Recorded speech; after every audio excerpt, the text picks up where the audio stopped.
Good evening, everyone, and a very warm welcome on an extremely cold night. I'd like to offer a warm welcome to everyone who's here. It's lovely to see so many people here to help us support Toby in this inaugural lecture. I'd like to particularly thank the members of Toby's family who are here, his partner Faye, his daughter Matilda, parents and sister, and Faye's mother. And I know that Toby would also particularly like to welcome and thank Lucy Metcalf for being able to be here with us tonight. So this is an occasion for family, colleagues, students and members of the much wider university and city community to hear more about Toby's work and to come together to celebrate his promotion to a personal chair in political and legal anthropology here at the university back in 2014. Taken us a bit of a time to organise the inaugural, but no less a reason for celebration. Now, Toby is definitely one of our success stories. He was a student here for his undergraduate time in social anthropology and then moved to London to complete his PhD in anthropology at the LSE in 2003. He was appointed to a post back here as lecturer in 2005. And over the course of his career, he's also worked at the Institute of Law of Bertha University, the Crisis States Programme at the LSE, and the Centre for Socio-Legal Studies at Oxford University. And he still manages a range of international collaborations with colleagues all around the world. Not only has he developed an ambitious programme of research, which we'll hear a bit more about in his lecture, but he's also, in his time here, contributed a range of extremely well-received teaching and supervision of students at all levels of study. And he's taken on a number of significant leadership roles in the school and the university that have made a real impact, not least within the school's social anthropology group and the university's Global Justice Academy. His research interests centre around human rights, war and peace, and political and legal anthropology. He's carried out ethnographic and archival research in Israel, Palestine, the UK, and at the UN. Now, he's currently leading a project that has been funded by the highly competitive Europe-wide ERC Consolidator grant scheme. And this project looks at the practical and political issues raised by attempts to protect freedom of conscience. The project involves colleagues working on case studies from the UK, Sri Lanka, and the former Soviet Union, as well as work on the role of conscience within the international human rights movement. Whilst leading that project, Toby is also continuing to work on issues related to torture and ill treatment, with a particular interest in issues of evidence, as well as the relationships between human rights, poverty, and inequality. Most recently, this has involved a project funded by the ESRC and the UK's Department for International Development on the documentation of torture. And this is being carried out in collaboration with researchers and practitioners in Nepal, Bangladesh, Kenya, and Denmark. These topics, I think, are sure to make for a really thought-provoking and interesting lecture this evening. So I now invite you to join me in welcoming Professor Toby Kelly to present his lecture Against Conscience.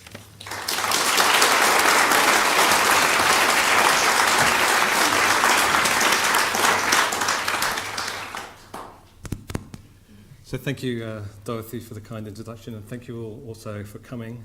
I'm particularly grateful to Michaela, Gila and Wesi for organising and making this evening possible. In the next 50 minutes or so, after talking about some of the virtues of conscience, I want to end by making the case against conscience, or at least the case against giving special protection to those who make claims in its name. But before doing that, my own conscience tells me that I need to start by acknowledging my debts of gratitude. It is customary to try and frame inaugurals around your own biography, thanking people as you take a journey through your own intellectual and personal life. It is sometimes said, though, or at least by my own family, that anthropologists are people who talk about interesting things in not very interesting ways. And if this is true, the raw material of a very happy but largely uneventful life is probably not a good place to start. So I will spare you most of the details. I spent enough time, though, in some very troubled places to realise that a mundane life is a privilege. And if I've been blessed with a life that so far has been without major ruptures, this has largely been so because of the love of and support of my family and friends. It was my dad who told me many, many years ago that there was this strange, interesting thing called anthropology, and I've been interested ever since. And given the topic of the talk today, it's significant that one of my earliest memories is being taken by my mother on a Babies Against the Bomb March. In more ways than one, both of them set me on the path that I am on today.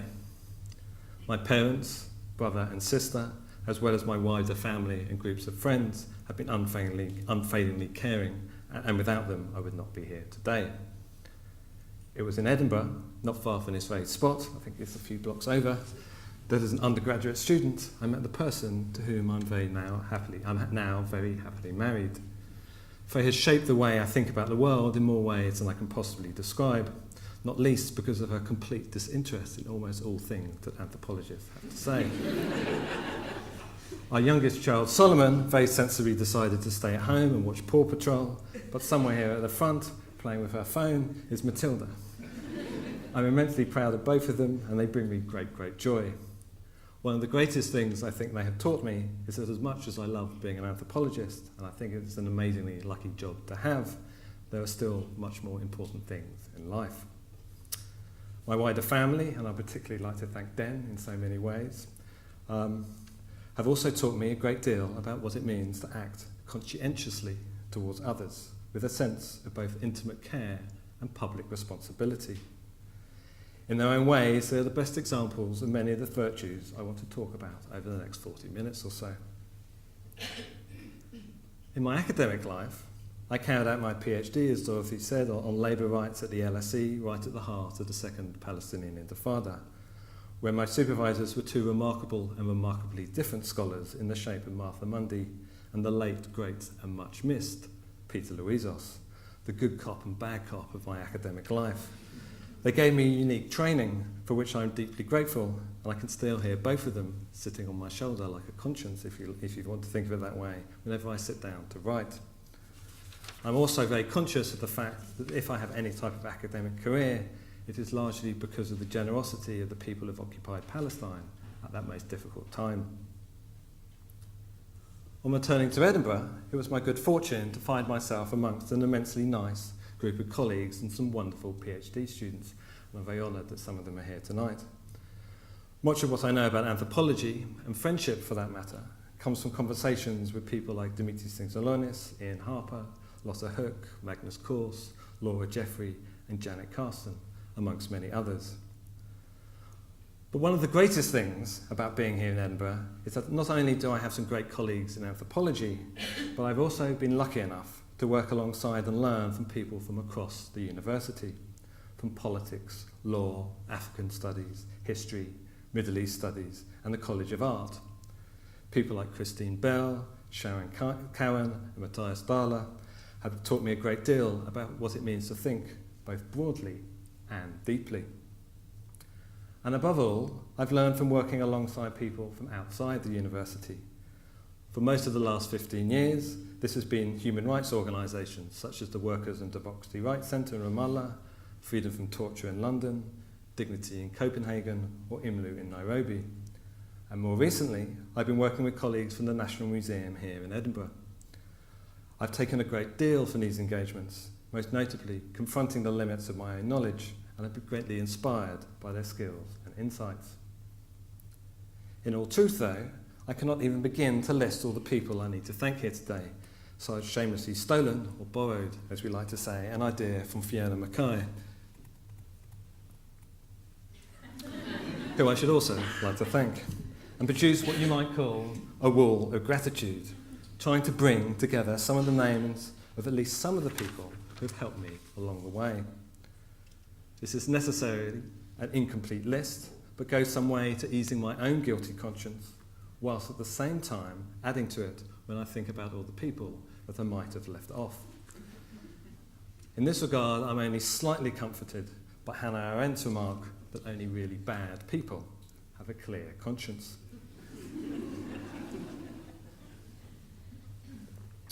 So, in hindsight, if there are any intellectual threads that run through my work, one of the key common elements has been a concern with the cultural and political implications of human rights. The focus on human rights is not because I'm a true believer, although I'm not a complete skeptic either. I think I'm probably best described as an agnostic and an anti-clerical one at that. But I do think that a focus on human rights allows us to think through some of the moral and political sensitivities that have marked recent decades in actually existing liberal democracies and elsewhere.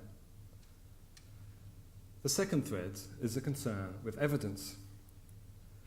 My explicit interest in the issue was first triggered by my colleague Tony Good as part of his careful guidance on how to write persuasive and effective expert witness reports for people claiming asylum. This was followed by work with Jivan Sharma in research on the documentation of torture, and both of these people have helped to inspire what little contribution I've made to this field. Bringing these two interests together, it seems to me that the crucial and difficult issue in many human rights debates is not one of principle or norm, but rather evidence. As such, the most vexing question for human rights actors is usually, for example, not how we define torture, not how we conceptualize it. Most people can, after all, agree on a definition. But whether a particular person in front of us should be recognised as a torture survivor or perpetrator, and how we can know this is a question of evidence. It is worth noting, I think, that no British citizen has ever been convicted of the crime of torture. This is surely not because torture has never been committed by British people. Think of Aden, Malaya, Mau Mau, Cyprus, Iraq and Northern Ireland. But because English and Scots law has been unwilling or unable to marshal the evidence to secure a conviction. One of the things that my research has taught me is that the ways in which we know torture, the forms of evidence we find persuasive, the types of bodies we are willing or not to recognise as survivors and perpetrators, is never self-evident, but is always shot through with class, gender and race. And this is a line of argument I want to return to later.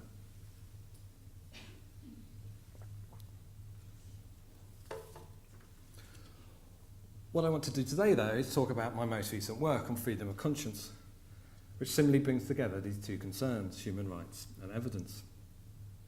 As part of this project, I've been lucky enough to work with a wonderful team. Some of them, like Jonathan Spencer, have been long been greatly valued colleagues. I was taught by Jonathan as an undergraduate and am still learning from him as we go. Others are much more recent, such as Laura Major and Galina Sinova-Stepanovic here in Edinburgh, and Siddhartha Munaguru in Singapore and Harini Amosuria in Colombo. I could not have asked for smarter and more interesting collaborators. Everything that follows has been inspired by conversations with them, although all errors and confusions are, of course, my own. It is important to note, I think, that this has also been a project that has taken me away from ethnography in the traditional sense and into the archives. In doing so, I've really begun to appreciate that anthropologists and historians are similarly just searching for clues, fragments from which we have to try and make more or less educated guesses and imaginative leaps of faith. I can only hope that for the rest of the talk, I've leapt at least in the right general direction. So, conscience and human rights. The preamble to the 1948 Universal Declaration on Human Rights says that contempt for human rights have resulted in barbarous acts which have outraged the conscience of mankind. And note the gendering, and we'll come back to that later. It also states in its very first article that all human beings are endowed with reason and conscience. And again, just to make doubly sure, in Article 18, it claims that everyone has the right to freedom of thought, conscience, and religion. If anything, conscience is the word mentioned most times in the Universal Declaration. So what can an anthropologist, like me, make of something like this? A traditional response might be to say that the Universal Declaration represents a problematically narrow, European, even Christian view of what it means to be human. I'll leave it at that. This, I think, would be a shame. The Declaration is out there in the world, being used, interpreted, and ignored in places from Ramallah to Peru. The Declaration and human rights more generally have a life of their own. But having said this, when I read the Declaration, it is still far from self-evident what this thing called conscience actually means, even in English, let alone any other language of the world. Thankfully, though, I'm not alone. Thankfully, though, I'm in good company in not being entirely sure what conscience is. Historically, conscience has been understood in multiple different ways. It has been seen as an innate quality of all humans, a gift from God for a chosen few, the product of self-deception, morally insignificant, or morally insignificant. It's been seen as a feeling, a thought, or an intuition, amongst many other things. It's been located in the head, in the heart, in the stomach, or even on the shoulder, kind of Jiminy Cricket style. It's also important to remember that the issues that we have treated as matters of conscience have also varied, and I think are far from self-evident. They've ranged from oaths, vaccinations, war, abortion, and same-sex marriage most recently. I think we're often most tempted to talk about conscience, or what holds these things together is that we're tempted to talk about conscience when we lack an agreed public language where we can debate our mutual obligations. Conscience becomes a black box, if you like, for putting things into when we don't know how to talk about them in other terms. How do we debate this issue? Oh, we don't know. We'll treat it as something called conscience. But I'll come back to this later too. What I want to do for the rest of this talk, and in the project that we're doing more generally, is to treat conscience as a historically embedded and contested category, rather than a transcendent principle or experience. The objective is to examine the shifting political and cultural work that the use of the category has done, rather than to come up with a definition. This means asking, for example, what we think conscience looks like, smells like, or sounds like in particular historical moments. This is not to say that I think there's no such thing as conscience. Instead, it is to examine the tensions involved in particular politically and culturally situated claims. And doing so enables us to ask what types of action and by whom does a focus on conscience make possible. In asking such questions, I want to turn to the experience of British conscientious objectors to military service in the Second World War, as I think these people are a particularly interesting entry point to do so. In large measure, we see the Universal Declaration, up here, as a self-conscious response to the horrors of the Second World War. When the preamble remarks on the barbarous acts which have outraged the conscience of mankind, we might take it for granted that they were talking about Auschwitz. More generally, I think there's a strong popular sense, often seen in literature and film, but also elsewhere, that the Second World War was some kind of moral watershed, at least from a European perspective. As an aside, I think this looks very different if you stand, for example, in the former slave ports of West Africa. As Wally Soyinka pointed out, European humanism failed many centuries before the late 1930s. Either way, if fascism was a travesty of conscience, and it surely was, the Universal Declaration can be seen as an attempt to take a step back from that particular abyss. There's a central ambiguity here, though, that I think we should note. The implicit assumption or hope of the Universal Declaration is that conscience leads us to do the right thing. Fascism wouldn't have happened if we'd listened to our consciences. But as Hannah Arendt argued, many Nazis acted as they did out of what they thought was a good conscience. Remember her remark that only very bad people have a good conscience. Arendt herself was, of course, an émigré from fascism and spent most of her career thinking about its moral and political implications. And she knew better than anyone that conviction can certainly be a virtue, but it can also lead us to do great harm. But let's leave this issue to one side for now. I think it's still fair to say that we tend to think about conscience as standing up for the good, and fascism as a unique challenge to our consciences, then as now. Which is how I get to the people I want to talk about today. People who, in the middle of the 20th century, refused to take up arms against fascism in the very name of conscience. These were people, often liberals, socialists, humanitarians, who folk like me usually see as being the good guys, and still do, and might even aspire to be. And this is why I think they are so interesting, as they help us confront both the limits and the potentials of conscience as a legal, moral, and political category. So, in beginning to explore these issues, I want to turn to this person. Some of you may recognise him as the man who became Professor Tom Burns, the founder of sociology here in Edinburgh. But before that, Burns had seen out the Second World War as a pacifist. Burns's family, and Lucy in particular, have been kind enough to let me read through some of the letters he sent home and show you the pictures. And I want to take this moment to thank her for doing so. Amongst the collection is a postcard sent to England in the late spring of 1941. It contains just 19 poignant words. I'm a prisoner of war. I'm quite well. There is no need to worry. Tom.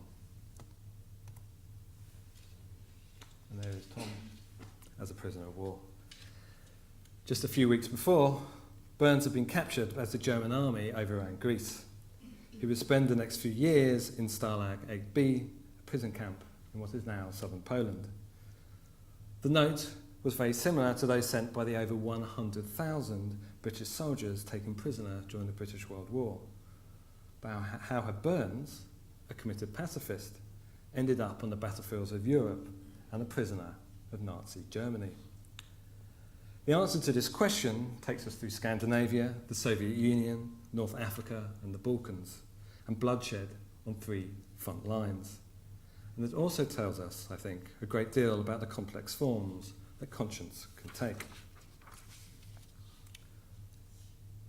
Burns had been born into a working-class family in the East End of London before working as a teacher in the 1930s.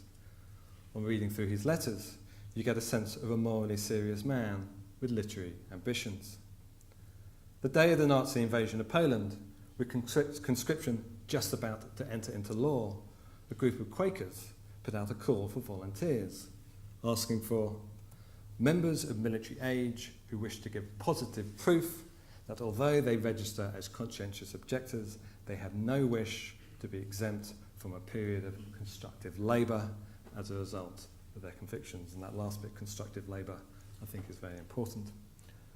Burns was one of the earliest recruits to what became known as the Friends Ambulance Unit. He volunteered so quickly that, as far as I can work out, he did so before he could even be conscripted. The state hadn't got around to conscripting him before he'd volunteered to join the FAU. By the late January 1940, after a whistle-stop training camp in medical work, 25 ambulance workers, including Burns, found themselves on a boat heading out under the aluminium grey skies of the North Sea. They were travelling to Finland. Following the Soviet invasion, the Finnish frontier was one of the few places where armies were exchanging fire, and Burns and his colleagues had been invited by the Red Cross to provide ambulance support near the front line.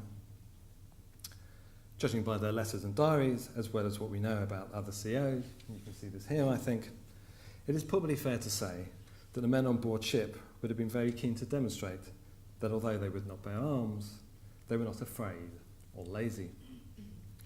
As fascist violence spread over large parts of the globe, it was clear to many pacifists that they could not actually prevent the fighting. They could not stop fascism in its tracks. However, they still tried to show that a pacifist society was possible. And peace was understood here as more than simply being about the absence of war, but as a productive contribution to social life. And one of the recurring themes that runs through the documents left behind by these COs is that they did not want to reap the rewards left by others. They didn't want to live a privileged life as a result of the sacrifices of soldiers who were fighting on the front line. Such people didn't want to sink comfortably at home, standing by their principles, while sending others off to die in their name. They therefore tried to find some way through which they could make a contribution and share in their hardships, while staying just the right side of the injunction not to kill. More broadly, sacrifice was a key trope through which collective responsibility was understood in Second World War Britain, as it has been in liberal democracies much more generally. War presents perhaps the ultimate form of sacrifice, the taking of life, to save a life, at least in the official rhetoric. And the nation-state has often been highly efficient in persuading its citizens to die, not simply kill, in its name. The First World War had provided deep and profound evidence at this point, with extremely tragic consequences. By the late 1930s, though, partly in the wake of the destruction and waste of the trenches, sacrifice was also linked with small-scale, mundane acts, such as supporting a family or friends, rather than just spectacular acts of heroism. In this context, as long as they appeared to live up to what the historian Sonia Rose has called tempered masculine virtues, it was possible for pacifists to try and make publicly persuasive claims about the moral significance of their own work. It's important to note, though, I think, that although the masculinity of the members of the FAU was tempered, it was still very masculine. A small women's section was only established after intense resistance, with the male members apparently worried that the introduction of women, and I quote, would be the first sign of softness creeping in. So, working in Britain, in hospitals or shelters, provided some opportunity to demonstrate a commitment to be of service to others. However, according to the official history of the unit, this work was seen as dull but useful. As one volunteer put it in the unit newsletter, what we need is adventure into new paths of service. The unofficial motto of the FAU became, go anywhere, do anything. And if, as ambulance workers, they hoped to relieve suffering, getting close to the battlefield was therefore essential. And this, I think, begins to explain how Burns and his colleagues ended up heading off across the North Sea soon after the outbreak of the war. There were, of course, many other COs, though, who did not want to participate or contribute to wider society. These people often objected to compulsion, being told what to do as much as fighting, and simply did not want to be told that they should join the military. And their consciences told many of these people that they could demonstrate this, or they should demonstrate this, by going to prison, if at all necessary. The composer Michael Tippett and the Scottish poet Norman MacCaig were both absolutists in this sense, and would both spend time in Wormwood Scrubs, and in MacCaig's case, shortly up in Edinburgh Castle. MacCaig's poem Patriot goes some way to expressing his view. It says, "My only country is 6 feet high, and whether I love it or not, I'll die for its independence." Probably not his best, but the sentiment is clear at least. But let's return to Burns. Once in Finland, he drove his ambulance around snow-covered forests through which the Soviet army was making steady progress. This is a picture of the ambulance, they called them, or these ones. Back of this photograph has Big Bertha written on the back, so I assume that's the nickname for the ambulances. That was, I think, what else it might be. Somewhat ironically, the pacifist ambulance workers of the FAU were far closer to the battlefield now than most of the men who had been conscripted into the British Armed Forces, who at this stage in the war were still largely confined to barracks back in the UK. But after 6 intense weeks of work, hostilities in Finland came to an abrupt end. There was no time to rest for Burns, though. The pregnant pause of the phony war was running out, and the unit was now ordered off to a new front line in Norway. Unfortunately, though, the ambulances moved much more slowly than the advancing German army, and the long drive to the north quickly went into intense reverse, becoming a flight for safety. The unit was stranded in Stockholm with no work and nowhere to go. Burns now had an opportunity to sit out the war. He could have stopped here, teaching at a Finnish university, but wrote home that what he called his 1939 conscience told him he had to go to do further humanitarian work. Eventually, the men of the unit managed to find a posting in Egypt, and after a long overland journey south, arrived on the streets of Alexandria as these streets were filling with British troops preparing for the pushback across North Africa. However, when they arrived, no one seemed entirely sure what to do with them, and a restless disappointment set in. Luckily, though, they were soon sent to Greece, but unluckily they did so just as the German troops were arriving. After a brief trip to the Yugoslav border to evacuate what unfortunately turned out to be an already abandoned hospital, the ambulances of the FAU joined Greek and British soldiers as they fled south, until there was nowhere left to go. They quite literally reached the sea.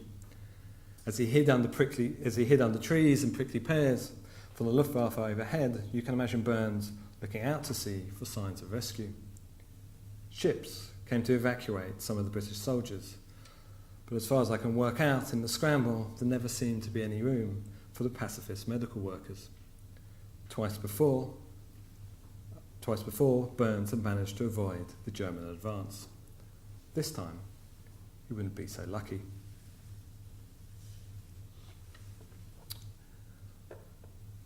Life as a prisoner of war started with a hard march back up through Greece before being packed into the back of a cattle truck heading to the camps to the north, along with thousands of other British and Commonwealth soldiers.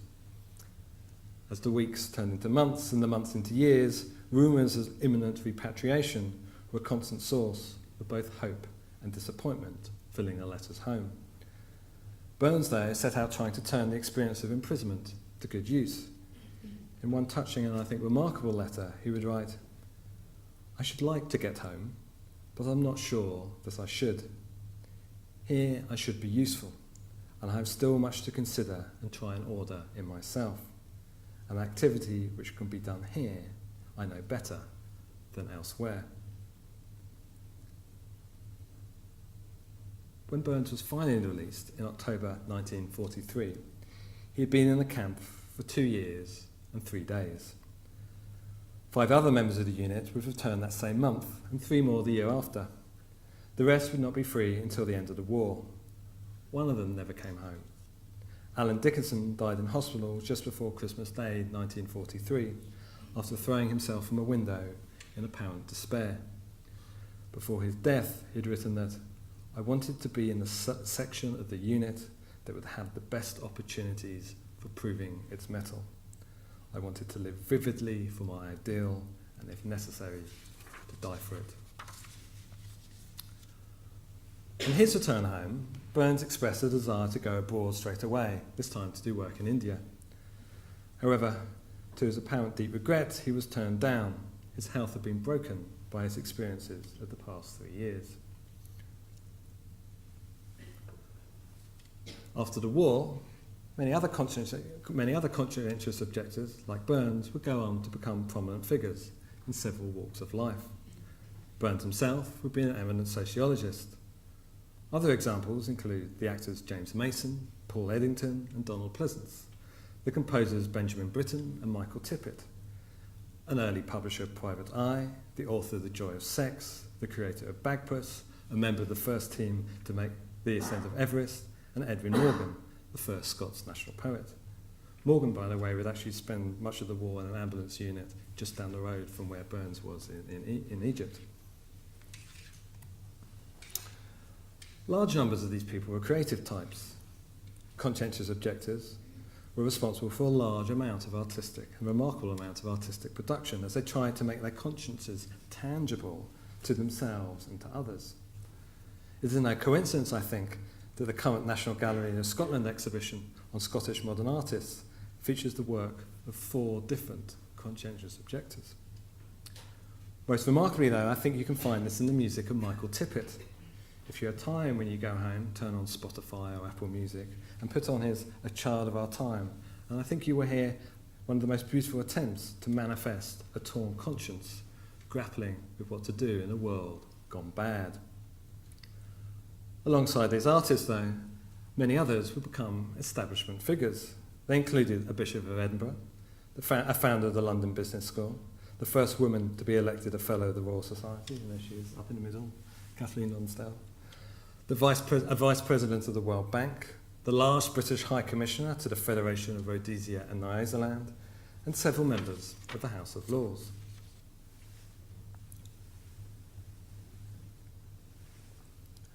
For some of these people, after the war, conscientious objection was left in the past, at least in public. For many others, though, it would shape the rest of their life. I think it's important to remember that most of these people were very, very young, younger than our own undergraduates in many cases, and the war came at a crucial point, an influential point in their lives. If they were lucky, they had many decades in front of them for its influences to play out. Although Burns himself did not go abroad, many other CEOs did have the opportunity to devote themselves to what we might call broadly humanitarian pursuits. The first half dozen or so overseas directors of Oxfam had all been members of the Friends Ambulance Unit, and standing on deck with Burns as he made his way to Finland was Paul Cadbury, who after the war would go on to chair Oxfam for many years. One of the two founding members of Amnesty International was a man called Eric Baker, and there's Baker, who had also been a conscientious objector. At one point, Baker was a postgraduate student in what is now the Murray House School of Education here in Edinburgh, before setting up community centres in the housing schemes on the outskirts of Edinburgh. At the end of the war, Baker had gone to work at a Quaker centre in Delhi, perhaps doing the work that Burns might have done should his health have allowed. Baker would draw on this pacifist notion of conscience in shaping the ways in which Amnesty approached its work, at least in the early decades.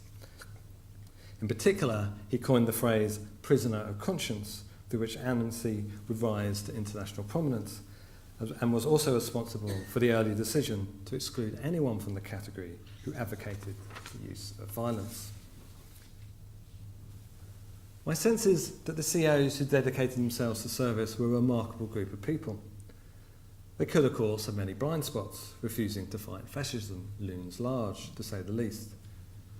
But at the same time, these were also a morally serious group of people who sought to recognise their mutual obligations.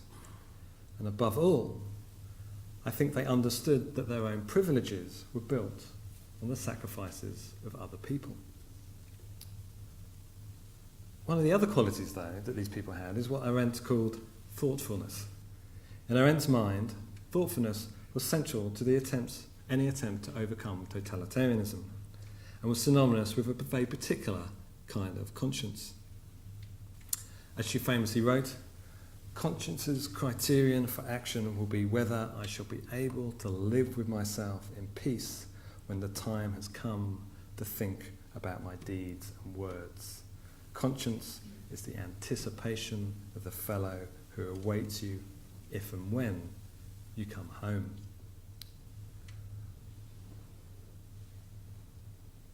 One of the interesting things when you read through the diaries, letters and memoirs of conscientious objectors is how fraught and thoughtful, in Arendt's sense, their consciences were. More often than not, this was not the conscience of an absolute conviction of the here I stand, I can do no other variety. Rather, it was anxious and constantly full of doubts. Doubts about whether or not this was the right thing to do. Doubts about whether it was really conscience speaking to them at all. Doubts about what conscience might be saying. If conscience speaks, in many cases it was felt to mumble. And doubts about the practical implications of what their consciences told them.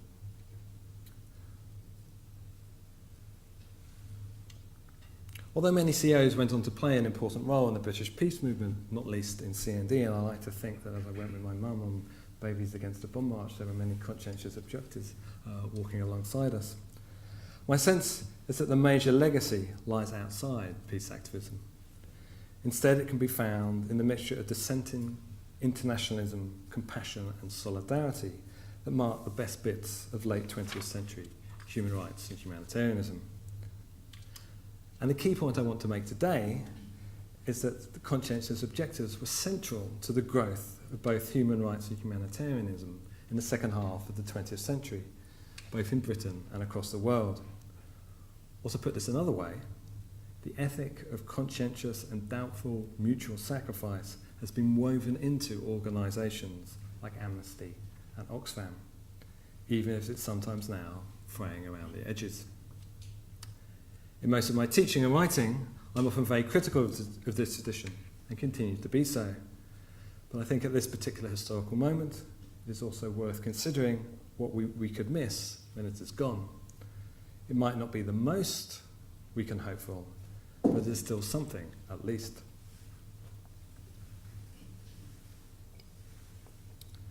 So, writing about his own brother's death at the hand of fascists in the Second World War, and wondering what we can make of his socialist commitments, the historian E.P. Thompson said that history remains a field of unfinished possibilities. It lies behind us with all its contradictions and motives and cancelled intentions.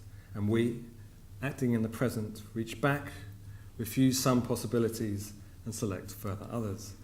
And this is what I think we can do in relation to conscientious objectors. I'm very mindful, of course, of the dangers of a kind of keep calm and carry on nostalgia for this moment in mid-20th century history, because I think it can also take on very reactionary hues. But I do think there's much to reflect on in the unfinished possibilities found in the lives of many of these people, and in particular the ways in which their anxious but compassionate conscience was manifested through public service. Conscience in this thoughtful, reflective and hesitant mode can of course be paralysing and solipsistic, can turn in on itself. But what marks out many COs, Burns and others, was their desire to go out into the world, to make their conscience manifest. Their thoughtfulness was a response to questions posed by the state of the world in which they lived, and it provoked a desire to change it for the better, backed by a strong commitment that things could be otherwise. But enough of all this positivity. At this point, I want to change tack a little bit and make the case against conscience, hence the title, or at least the case against singling out those who make claims of conscience for specific entitlements. After giving 2 cheers, I want to hold my very last. More specifically, if acting on a particular type of conscience might be a virtue, this does not mean, I think, despite everything I have just said about how great conscience can be, that we should give specific legal rights to those who claim to be acting in its name.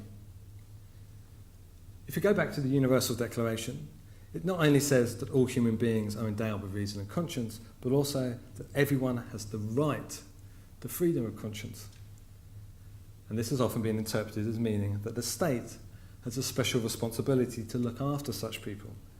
And this has been reflected in numerous constitutions and human rights documents around the world. But let me return to my earlier question. Who or what are we protecting legally when we protect conscience? And more importantly, how do we know conscience when we come across it? We may like conscience in the abstract, but how do we know that we are confronted with the actual, real, living, breathing case of someone of conscience? If we think conscience is an inner state, something that's found deep within us, here or here or here, wherever you want to think it is, and I realise this is far from self-evident, then it can remain hidden from others. It's in here, not out there.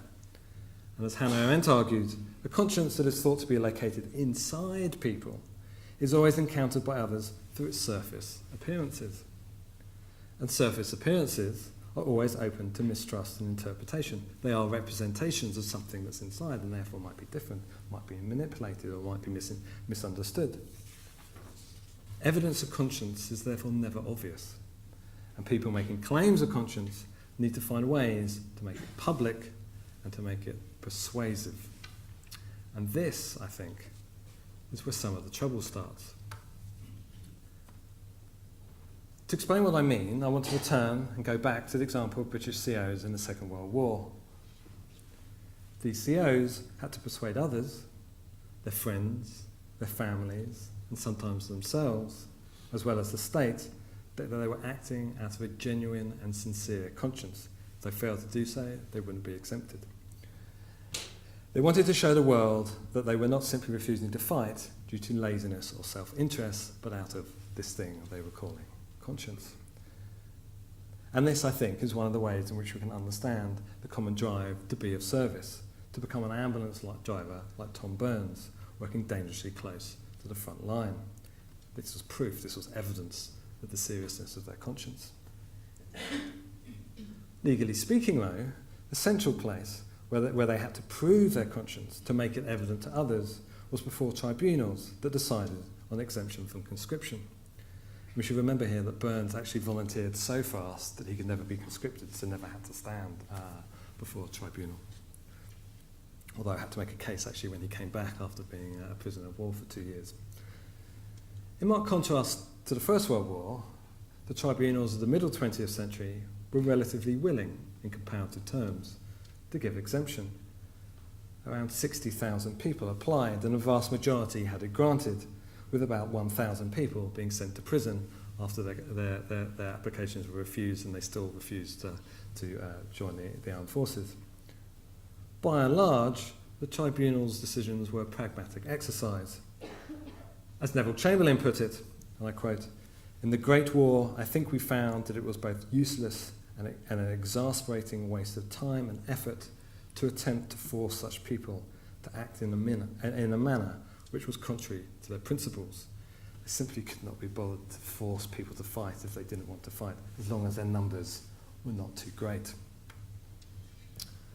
Protecting conscience was also seen by CEOs, interestingly enough, and by the government, not unproblematically, I think, as evidence of a uniquely British sensibility. Conscience, from this perspective, was what marked the difference between Britain and the fascism that have overrun mainland Europe. For Winston Churchill, for example, the rights which have been granted in this war and the last to conscientious objectors are well known and are a definite part of British policy. Anything in the nature of persecution, victimisation and manhunting is odious to the British people. The Archbishop of Canterbury at this time interestingly said, although he thought everyone should sign up and fight, the war was only worth fighting so long as the British state allowed people to be conscientious objectors. So there's this sense that conscientious objection kind of represented a particular type of British liberalism, if you like. I think we have to acknowledge that British laws on conscientious objection were the broadest in the world at this time, in form at least.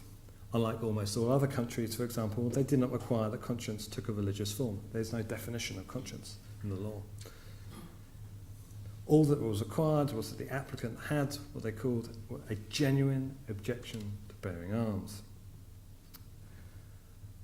We might ask, I think, why the decision on who should fight, kill, and be killed in the name of king and country should be based on the ability to present a persuasively sincere conscience to others, rather than on political, economic, or military basis, for example. And even if we accept, and this is a big if, that conscience is in principle one of the fairest ways to make such decisions about life and death, after all, this still begs the question as to what does a genuine conscience, what does a genuine conscientious objection look like when we come across it? In Second World War Britain, to claim exemption, applicants had to fill in a short form, no more than about half a page, and present their case before a tribunal. The applicant would then face 15 minutes, very short 15 minutes of questions to get into a very complex issue. These questions would often be things like, are you a vegetarian? What would you do if a German soldier was attacking your sister? Have you always been a pacifist? Do you wear leather shoes? And so on. And applicants also had the opportunity to present testimony from friends and acquaintances, usually letters from teachers, clergy and bank managers, attesting to their sincerity. These letters would often say things like, I completely disagree with their position, but they are sincere in holding it. At these tribunals, conscience became manifest in perhaps peculiarly British ways, shaped by sensibilities that tended to value moderation over passion. This is a sensibility, I think, that can be, to paraphrase Michael Lewis, be painfully self-conscious, clammy in its own skin, and alert to its own follies and deceptions, lest they be spotted first by others, As I read that, I'm painfully self-aware of myself standing here doing the same. And such sensibilities can do funny things to public displays of conscience, which after all is supposed to be about the most innermost and deeply felt convictions. So what happens when you slightly mistrust public displays of intense conviction? In this context, when appearing before the tribunal, some people clearly found it more difficult than others to present a persuasive case, to persuade others that their conscience was sincere. Jehovah's Witnesses had an incredibly hostile reception, their faith being seemingly far too fervent and exotic for the people who sat there. Catholics faced difficulties of their own, the logic being at the tribunal that the Catholic Church in England and Scotland supported the war. We know that Catholics do what the Catholic Church says, therefore you cannot be a proper Catholic conscientious objector. Women found it particularly difficult to be registered. By 1942, all unmarried British women without young children and between the ages of 20 and 30 were liable to be conscripted into various forms of non-combatant service. However, pacifist women report that it was incredibly difficult for them to be entered into the CO register. Their opposition to the war seems not to have been taken seriously, and they were often pushed off into reserved occupations. Often it's as simple as turning up at the labour exchange, trying to register, and the official, the bureaucrat, is simply saying, go off and be a nurse or do something else. We're not really bothered with that type of thing here. So they simply don't enter a lot of the official record of conscientious objection. Socialists and anarchists were also routinely rejected on the basis that they objected to some, not all, wars. They said they would fight in a socialist revolutionary war, but not in an imperialist capitalist war, and the tribunal wasn't so keen on that. There was no conscription, of course, in Northern Ireland, and no opportunity to register as a CO there. There was a form of conscription in very small parts of East Africa, interestingly enough. But as far as I can work out, it never crossed anyone's mind to include a conscience clause for non-white subjects of the British Crown. Instead, it was non-conformist Protestant men who were most readily accepted by the tribunal, with Quakers leading the way. A persuasive case of conscience therefore often took a decidedly Protestant male and middle class form. The general sense was that the more articulate you were, the better it was, but you should also be careful not to be too articulate, lest it looked like you were dissimulating and manipulating the tribunal. Being a birthright Quaker, born into a Quaker family, was the golden ticket, as people who come to Quakerism themselves risked looking like they had done so simply as not to fight. And for a very small group of Quakers, this produced a real dilemma. They felt that if they were granted exemption simply on the grounds of being born into a family, they were not having their own conscience properly recognised, and therefore refused to present themselves to the tribunal as friends, and leaving out that entire bit of their personal history. And needless to say, this could end in much confusion all around.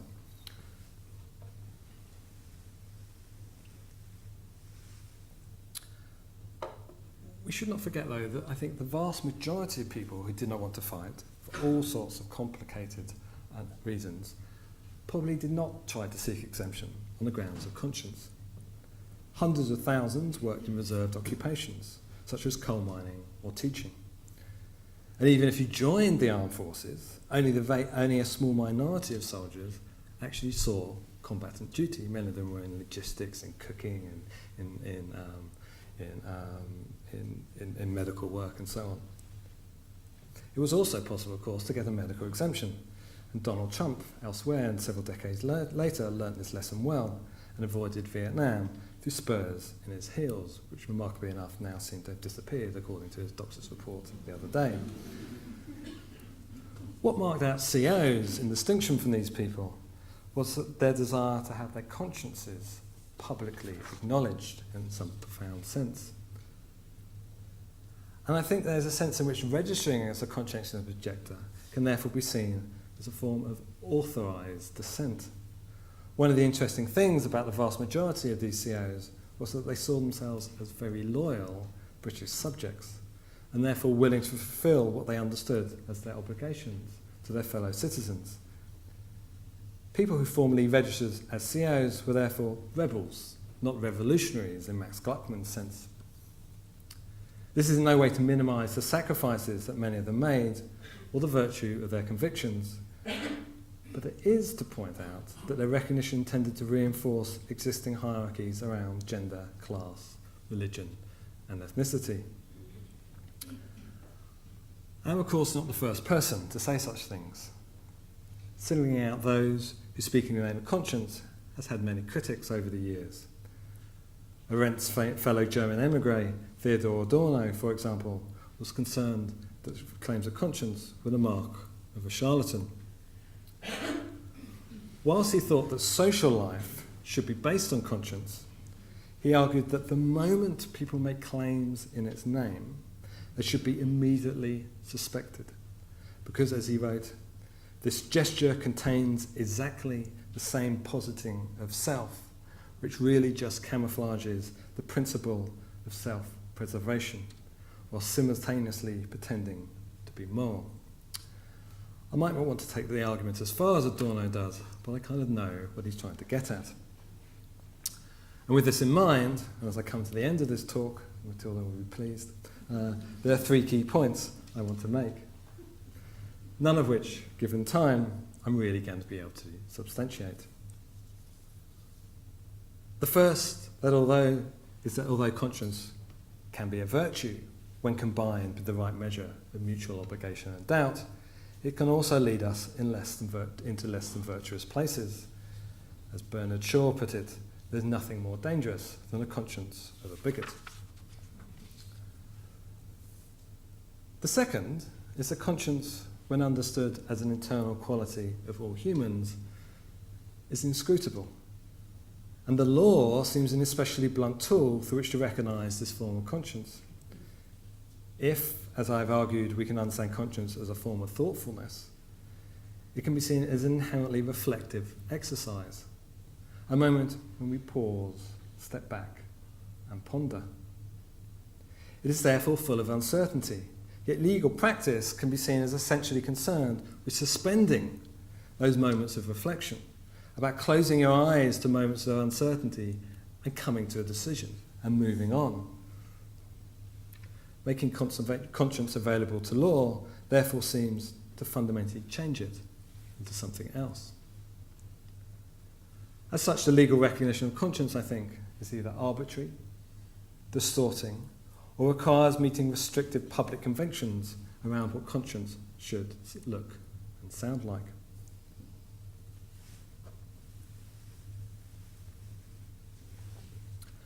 The third and final link point, therefore, is that legally protecting conscience favours those who want to and are willing and able to step forward to meet these conventions about what conscience looks like when we come across it. It not only favours a certain type of self-presentation, but does so in a way that reproduces the tensions of the status quo rather than challenge them directly. Remember, these are rebels, not revolutionaries. In Second World War Britain, making decisions on who should and who should not fight, on how sacrifices should be distributed, on the basis of the ability to stand before a tribunal and make a persuasive claim, seem to reproduce a host of inequalities. And I think the recognition of conscience might be thought of as a mirror, if you like, an uncanny and slightly fearful symmetry that reflects an ambivalent sense of ourself. The bits we are at once attracted to and also uncomfortable with, they're the types of conscience that we recognise. In this sense, not all consciences are treated equally. We have to recognise something in it that we like.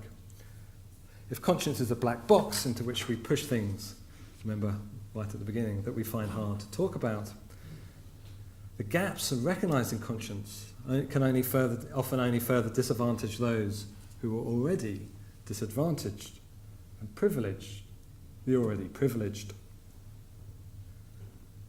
As I come to an end, I just want to note that I think such a perspective also sheds light on recent claims by parts of the conservative Christian right around freedom of conscience. In the UK and the US, for example, florists have refused to provide flowers for same-sex weddings, bakers to make cakes celebrating gay rights, and registrars have refused to officiate at same-sex weddings, all in the name of conscience. But if freedom of conscience has often been rightly associated with liberal causes, in the early 20th century, as we have just seen, it has also been taken up by conservatives. And I think actually if you're going to find people talking about conscience now in the 21st century, most of them will be on the right rather than the left, for interesting reasons. But I think we need to be careful not to see this as an inversion or distortion of the key meaning of the right to conscience found in the Universal Declaration. Rather, freedom of conscience has a much longer history of reproducing distinct forms of inequality.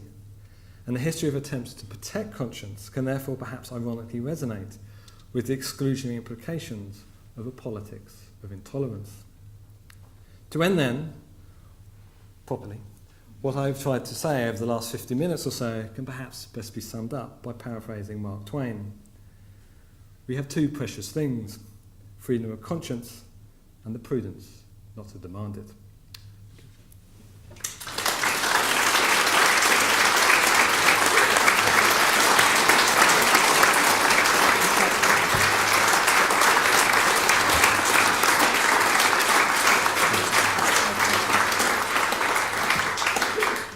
Thank you so much, Toby. That was an incredibly thoughtful and thought-provoking presentation. Now, Toby's very kindly agreed to take a few questions before we move to the reception, where there'll be much more opportunity for some informal chat and discussion with Toby and others. But we've got two people with microphones, and it would be helpful if you indicated if you'd like to ask a question. There's one just behind you there. Oh, hi, I'm Ali Jalawi. I'm just retired as a surgeon examiner in this college, so I'm not a historian, but I do enjoy history. And I met what you call conscientious objector, a professor, his name Yakov Rabkin. Do you know him? He's a professor of history in Montreal University. He's a Jewish scholar and Orthodox Jew, and he's one of these objectors. I told him about what I was interested in history. I read about Jewish people in Iraq and how they contributed to life, and they were described by the Jewish Chronicle as the most prosperous, happy people. And he told me they did not want to attend any of the Zionist conferences. And he obviously was saying that the whole exercise of this, what's happening, was not different. For example, he said the U.S. Christians are the most ardent Zionists, while if you walk here by St. Mary's Cathedral in Palmerston Place, you'll find a symbol key of 3 meters high, which symbolizes the refugees, Palestinians, who they still holding their keys and they're hoping to go back. Now, is there a hope? This is the 100th anniversary. Are there many of these people? I think you worked in the occupied territories. Do you think there's any hope from the Jewish scholars in Israel might be helpful to look into, and they become conscientious objectors to what's happening for these people? It's an interesting and complicated answer. I'm probably not the person best qualified to answer it. And I do have a colleague as part of this project working on conscience amongst Jews in the former Soviet Union and the different forms that it could take. So at some point, best person to probably ask is Galina, but I can put you in touch. Okay, any other down here?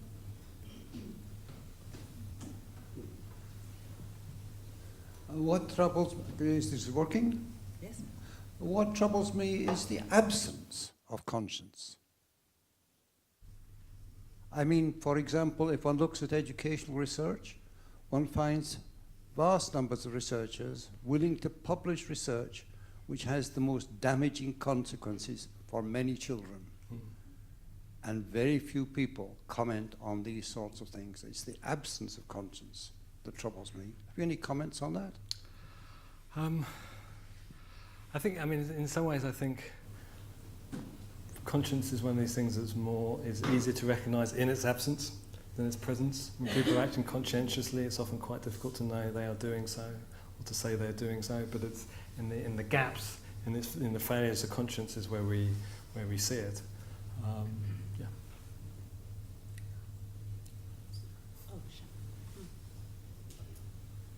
Hi, Toby. That was really excellent. I really enjoyed that. Thank you. I was thinking about some of the parallels between your talk and your work on torture and the asylum system, and your skepticism there also. And the resonance for me was your skepticism about how you evidence these things. How do you evidence torture? How do you evidence conscience? And so I wonder if you could say a little bit about that, whether you think it is what's at the bottom of your skepticism about this is something to do with the practicalities of actually evidencing something that's an internal state, or whether it's more than just the practical difficulties that you are concerned with. Both. I mean, what they have in common, I think, these are both the experience of torture and the experience of conscience are often thought to be deeply private, personal, internal things. And giving evidence of those, both of those, in different ways, it works out in very different ways, is very difficult. But I think the law is particularly bad at making judgments about those things if we see them as moral categories. It's very good at coming up with pragmatic responses, which are maybe what we want to do. If we have to deal with these things, maybe pragmatism is the way forward. But I think at the same time, pretending we are doing this in a moral way is the problematic thing to do, because you're actually obscuring the real and deep moral issues there. So we've got time for one more. At the back now.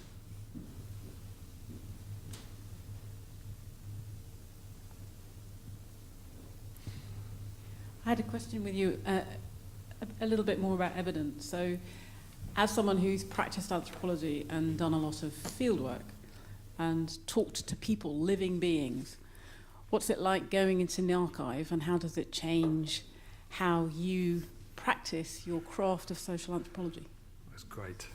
Archives turn up at 9 o'clock and they kind of finish at 5 o'clock. They're much more reliable than I expected it to be very different. But in many ways, and some of the historians here may or may not agree, it's remarkably similar, I think, certain types of archival practice and ethnography.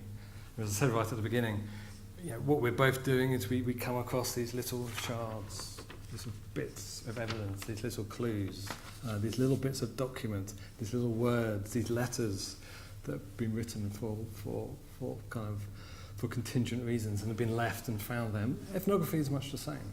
People say things to you, people do things, often by chance, and you kind of look at it and you think, that's brilliant, I can tell a whole story on the basis of this one encounter. So what we're doing is, we're both engaged in a kind of a process of inductive reason, guesswork, of imaginative identification. One of the things I particularly enjoyed about doing archival work, and I think this probably says something about me personally, is that often when you do ethnography, you feel you're just about to get somewhere, but you're touching in sensitive subjects, deep, personal issues. So you have to take a step back. But in the archives, it's all there. You can keep on following. You can be like a detective. You can follow the clue to the next step and pick it up and keep on going. So there's Carlo Ginzburg, the historian, says that Sherlock Holmes, historians, anthropologists, and doctors all have the same kind of epistemological framework. We're all searching for clues, and our clues are different, but we deal with them in very similar ways. It's a wonderful advert for being a social anthropologist. I think we should now move down to the reception and take the opportunity to do the other part of what I said we were doing this evening, which is to congratulate Toby on his promotion to his personal chair and to enjoy conversations amongst us all. But I'd just like to, for us all to thank Toby one more time for the fantastic lecture this evening.